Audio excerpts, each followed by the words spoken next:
আমার রাধা মাকে যেই দর্শন করবেন তার কাজ সফল হবেই। আমার রাধা মাকে এই কলিযুগে সবাই ডাকুন। এই কলিযুগে রাধা মাকে যদি আপনারা না ডাকেন কোনো কাজই হবে না।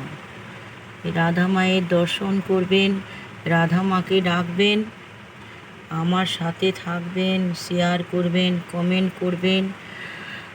আমি তাহলে আরও রাধা মাকে ছাড়তে থাকবো। আমি চাই সবার ভালো হোক, রাধা মা সবার ভালো করুক।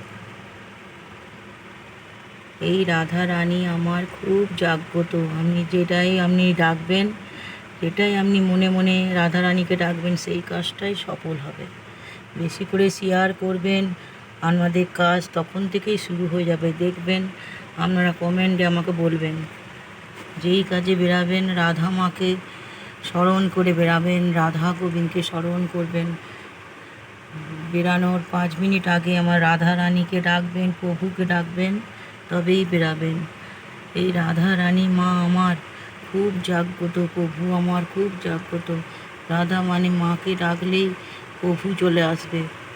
রাধে রাধে রাধে রাধে রাধে রাধে।